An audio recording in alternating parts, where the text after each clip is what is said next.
Tonight, Ontario's teachers' unions join forces announcing a joint one-day strike. First time in history, all 4 teacher affiliates are saying the same thing and fighting the same fight.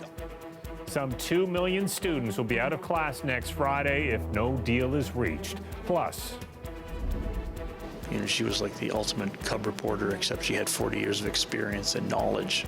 remembering a giant in Canadian journalism. Christy Blatsford's colleagues say her death leaves a huge hole in the industry. And we're at the official Canadian opening night gala for Hamilton as the mega hit begins its 3-month run. Good evening, I'm Mike Wise. Ontario's teachers' unions are planning their biggest job action against the government yet. A coordinated effort to shut down every school in the province for one day. All 4 unions are taking part: the Ontario Secondary School Teachers Federation, the Elementary Teachers Federation of Ontario, the English Catholic Teachers Association, and the union representing French teachers.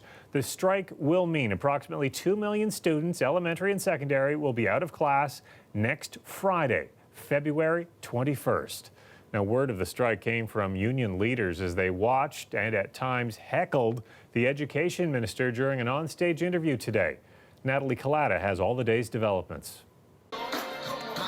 As Toronto's elementary teachers hit the picket lines once again today, Premier Doug Ford remained positive and tight-lipped. Just any reaction to the Sorry, we're just going to get going on the photo line. Province-wide strike. We're focused on these two. We're giving them a great career. Today, the Premier visited high school students competing at an automotive skills competition. He received a warm welcome from some, but not all. Did you talk to him at all? No, I'd rather not. You didn't want to? I don't think nice words would have came out. It was really hypocritical that he was here. We lost an entire auto program this year because of Doug Ford's cuts. Today, all the teachers' unions band together, announcing all teachers will host a province-wide strike next week. The education minister denounced the move. I think it's an irresponsible choice. And my hope is, should there be present, is to hear the message that there is an option, a viable mechanism, an independent mediator that can help us drive the parties to an outcome that is defensible for all of the students of this province. Finding a middle ground may be difficult. Both sides, it appears, are still far apart. Our government, under the Premier's leadership, has increased expenditure in public education to the highest levels ever recorded in Ontario history. We lost over 300 positions that were directly for our most vulnerable students. So to sit in the room and listen to the minister talk about renewed investments, talking about how much they're putting into the system, when we know that's just not true. They're still talking about, in regulation, removing 1 out of 4 high school teachers, thousands of education workers, forcing this Alabama-style mandatory e-learning. The minister's claims that these are improvements in the education system are just patently false. And the ones feeling the screws in this dispute, all sides agree, are the students. And they know it. It's caused a lot of brackets in our learning. Like, we have to miss a couple days of school, and then we have to learn units by ourselves sometimes. It's not good for us. I mean, I know our teacher does like to put in a lot of work after school. We've been training with him for this competition, but unfortunately he hasn't been able to. Now, I also asked the Premier today whether or not he plans to enact back-to-work legislation. He simply said he maintains that they are going to get a deal done. Natalie Collada, CBC News, Toronto. That protest blocking rail lines just east of Belleville is still underway tonight, despite warnings from police that they plan to serve an injunction to stop it. Tonight, Via Rail says all trains in the Toronto-Montreal and Toronto-Ottawa corridor will remain idle until at least the end of the day Friday. Now, since the start of the blockade, it says it's canceled 256 trains, affecting at least 42,000 passengers. Farah Morali has the latest. I want to try to make us move from our land. It's not happening. Another day, another refusal to leave. I'm never in favor of First Nations people being forced to do anything. Today, the chief of Tyne-Daneega Police made a personal appeal for campers near the CP rail line to leave so trains can resume. Today's the day to go to your own bed. The point's been made. I ask the people to communicate an intention to end and show the world what being First Nations is all about. Proud, unbending, yet compassionate. 7 days in, the impact of that camp is being felt in this city, from canceled trains to protests that have blocked major intersections. But are people paying attention? Have you heard about the rail protests that are happening on Via at all? No, the ones that have shut down the lines? No. Many we spoke to hadn't even heard of the protests. Those who had were divided. I'm a little disturbed. I believe in peaceful protest, I do, but the courts have decided that we can put the pipeline through. I still think that it's gone on long enough and it's time that it stopped. It is a human rights issue. It's a huge environmental issue. There's some resentment there, but I've sided with the protesters in the past. Some who weren't paying close attention to the Wet'suwet'en dispute before say they are now. And we got into Kingston Station and then we were stopped. Lindsay Potts was on a Via train last week that came to a halt for 2 hours because of the protesters. Now that we were on this train and we were stuck, it seemed like a perfect opportunity to kind of do some more research and essentially learn as much as I could about what was happening. That she did. Potts now fully supports the protests in solidarity with the Wet'suwet'en people in BC. For me, this protest by the Mohawk people and the people on the tracks that day was a call to action, and it forced me to listen. And so to them, I'm incredibly grateful because it gave me an opportunity to learn more. There's still a lot of uncertainty as we head into this long weekend as to whether the trains will be up and running again on the Via lines. We did speak to the company yesterday. They told us that even if those rail lines were cleared up, they would still need 36 hours to get up and running once again. As for that injunction that's been served on the protest camp in Tyendinaga Mohawk territory, no word whether the OPP plan to move in to enforce that tonight. Farah Morali, CBC News, Toronto. A man died tonight in Scarborough after a truck hit him. Police say it happened near a warehouse in the Warden and 401 area around 6:30. After the man was hit, police say he apparently became trapped underneath the trailer. He was pronounced dead at the scene. Police say this was a work-related incident. As a result, they've called in the Labour Ministry. And a sentencing today for the 2 men convicted of drugging and sexually assaulting a woman at the College Street bar. The judge described them as predators as he handed them 9-year prison sentences. They are now appealing. Needless to say, whenever a sentence like that is imposed, I think it goes without saying that a person's not going to be happy about that, but I don't have anything direct from our client, one way or the other. Enzo de Jesus Carrasco and Gavin McMillan were convicted of sexual assault and administering a stupefying drug to the 24-year-old victim. Security cameras captured the 2016 attack in the now closed College Street bar. During the trial, the 2 men argued the woman was a willing participant. Well, tributes are pouring in tonight to remember one of Canada's most prolific journalists, Christy Blatchford.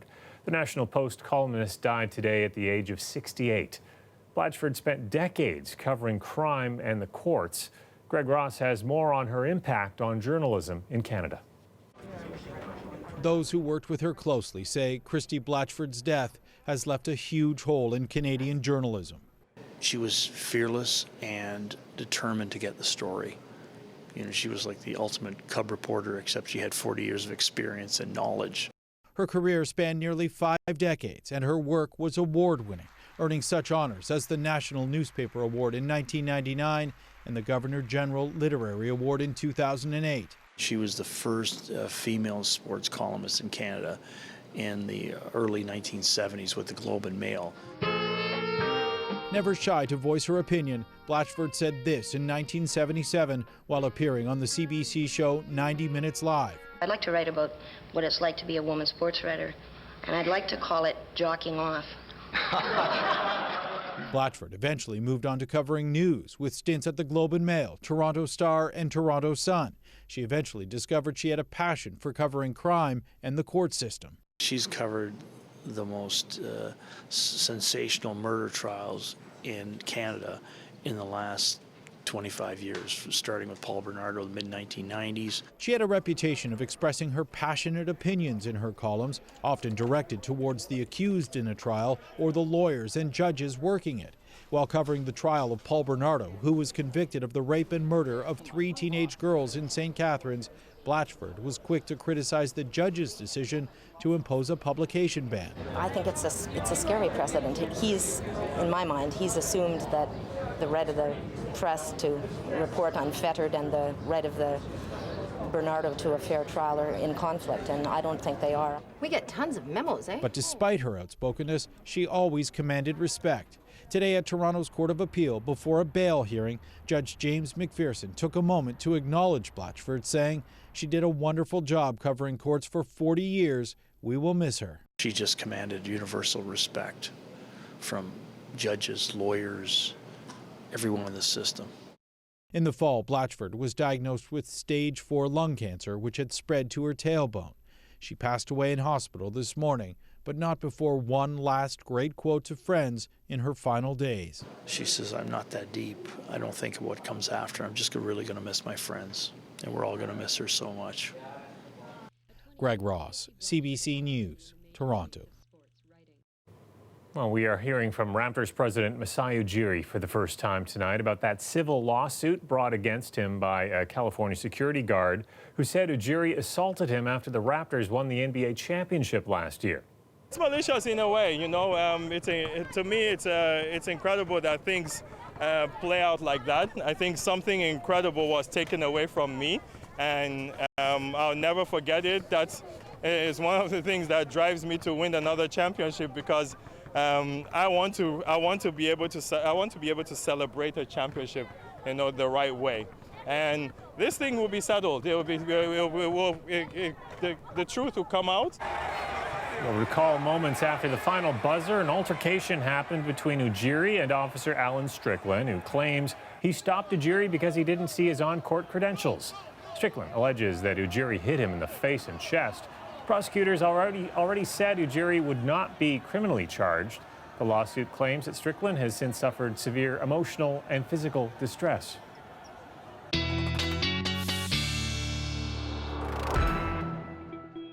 Colette Kennedy's here with the first look at the forecast. We're going to be seeing some snow overnight.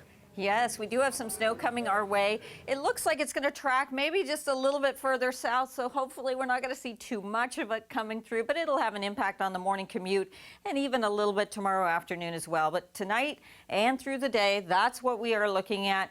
Plunging temperatures, that's almost as important, maybe even more so, because it's going to be a big change for us. But hey, as soon as the weekend, we'll see things turning back around with those temperatures starting to come up closer to seasonal or even a little bit above. But a couple of days, we're going to deal with those cold temps. So what's ahead? That snow kind of pushing in, the cold front to the north. They're coming together. As it moves through, yeah, the morning, yes, it's going to be a little more intense. And then by the afternoon, this is 5 p.m., some squalls will set up because the winds will be somewhat strong. But other than that, we're probably only seeing some flurries in the GTA. And then we get into a bit of a clearing trend. And we may have some flurries into Friday morning, but otherwise we'll get some sunshine in there. The potential, 7 centimeters perhaps, Hamilton closer to 10 for St. Catharines, but 5 or less for Toronto. Could be a little more enhanced, though, in Windsor than this particular model is showing. You could be closer to that 8 or 10 centimeters through there. Overnight tonight, -2. Tomorrow, 1 degree, but then the temperature falling to -5 in the afternoon, and that wind chill becoming significant, feeling like -12,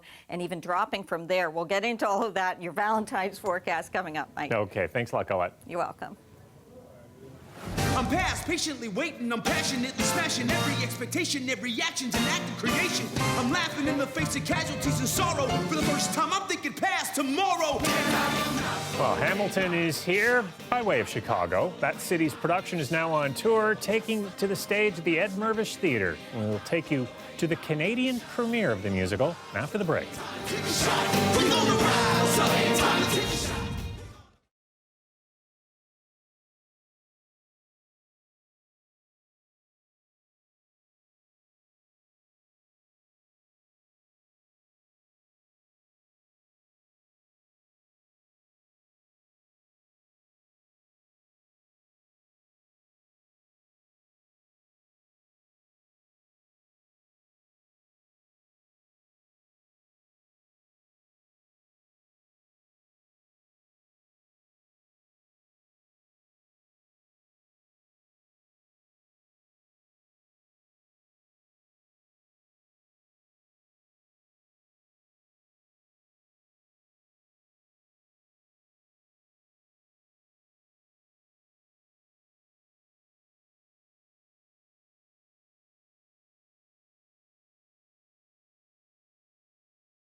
Well, tonight, theater goers and American history buffs have been waiting for, some for years, the official Canadian opening night gala of the Broadway hit Hamilton.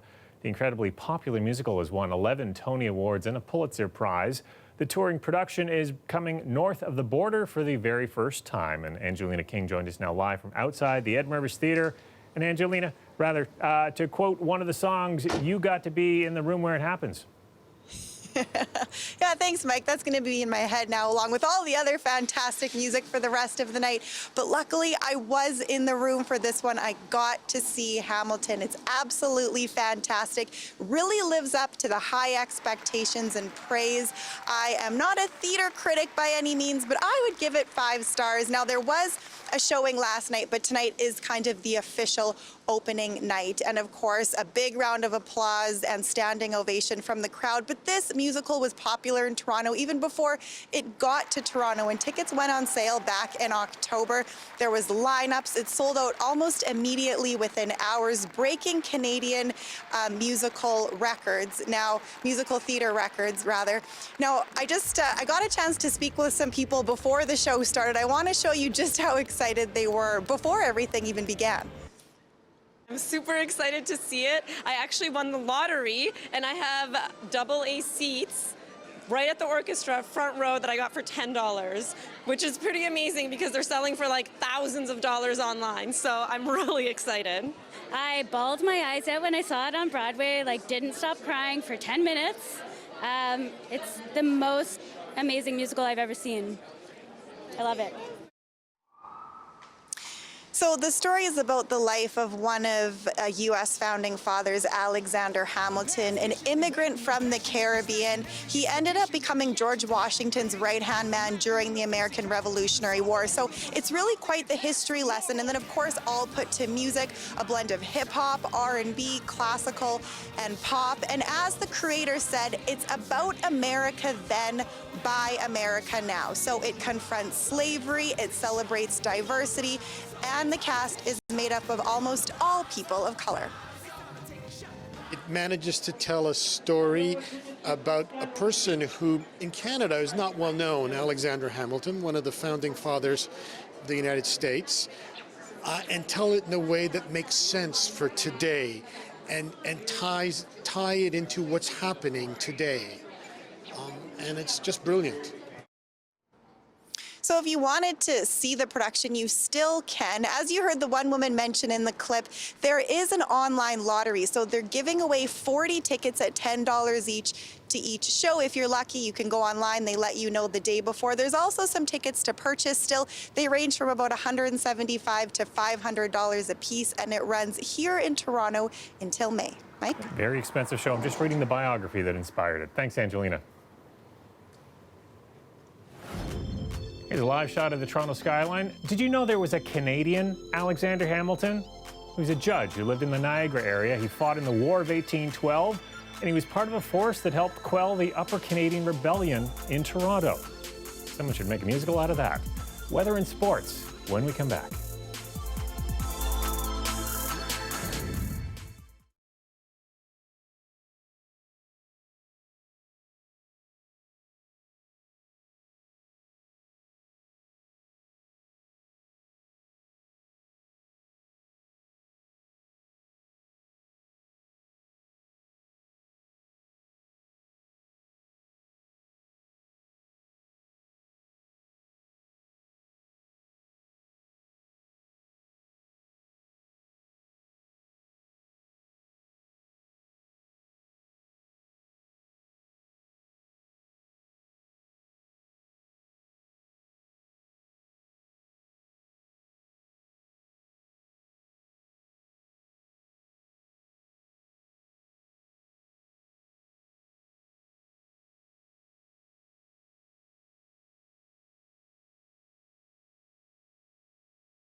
The weather update is brought to you by Train, the most reliable heating and cooling brand.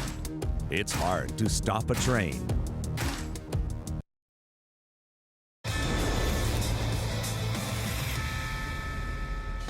Do not adjust your set. The Raptors face the Nets in a very black and white arena in Brooklyn tonight.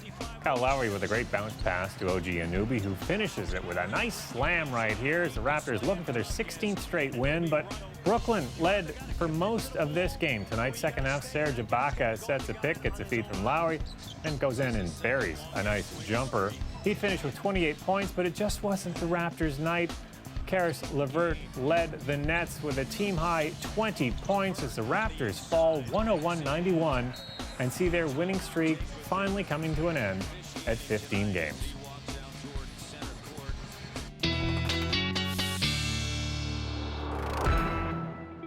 Colette Kennedy's back with her extended forecast. We got to talk about those dropping temperatures just in time for Valentine's Day. Yes, that's right. We're all going to have some cold hands, but hopefully you have a warm heart because we are talking about the readings. You know, not just the temps, but with strong winds, the wind chills are going to be significant. That's why it's so nice to reflect on temperatures like these. Our daytime highs above seasonal by about 3 degrees or so. But what's happening is we're going to see big changes as Arctic air is pushing in. So cold front being just the leading edge of that new air mass and a much colder one. Then there's moisture to the south of us. It's almost as though this front is going to kind of kick this away from us. And that's why the way that's working, it's keeping the accumulations in many cases down a little bit. Now it'll be a little more enhanced towards the Niagara region because you're seeing it starting earlier, and same thing towards southwestern Ontario. You may be close in that 5 to 10 centimeters. Elsewhere in the GTA, we'll show you what it looks like, and it's a little bit less, but we won't escape the winds behind this. They'll turn towards the northwest and be kind of blustery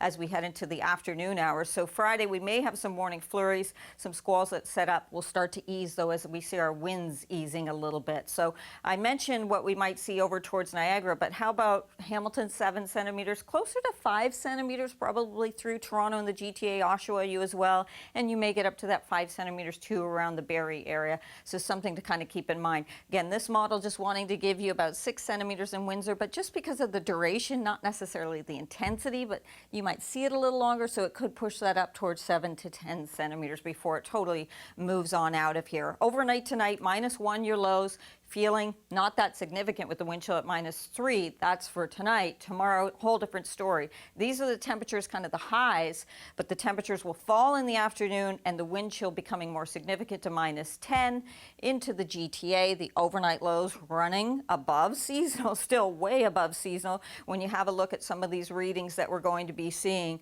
And then as we have a look towards tomorrow, we're talking about by the afternoon, it feeling like -12 and those winds really picking up from the northwest. So these temperatures will all be falling off. And by the way, Mississauga was showing -5 last night. No, that's going to be for -2, pardon me, for tonight.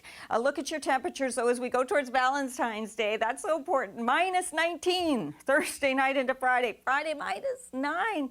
And if you're headed out, you've got dinner plans or something like that, it is going to be chilly. It's going to feel like about -15 to -20 into the evening hours to Friday evening. Getting ahead of myself. Friday evening. I know, but that 1 degree tomorrow is misleading because that's going to be 1 degree in a couple of hours probably. It's a really good point because, yeah, not only does the temperature fall to -5 in the afternoon and then keep going from there, but those winds pick up and that wind chill is going to be a chilly one, Mike. All right. Thanks, Colette. You're welcome.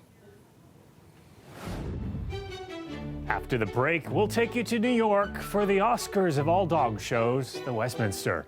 Who took home Best in Show? Coming up.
All eyes were on New York late last night. Well, the eyes of dog lovers, at least. The best in show goes to the Standard Poodle. Yeah. The top prize in the annual Westminster Dog Show was awarded to a 3-year-old standard poodle named Siba. With those huge pom-poms and puffs of hair, she's the epitome of a New York City dog show winner. But the fan favorite was clearly this golden retriever named Daniel. The crowd in Madison Square Garden even chanting his name during the competition. He came third. The whippet named Bourbon finished second. This is the 10th time a poodle has been named America's top dog. No golden retriever has ever won. Did he look majestic in that slow-mo? Well, that is our newscast for tonight. Tomorrow on Q, Tom Power chats up a fellow Newfoundlander. Alan Doyle stops by to play some songs from his new album and to talk about the harsh winter they're having on the Rock. You can listen to that at 10 a.m. on CBC Radio 1. I'll see you back here tomorrow night at 11. Good night.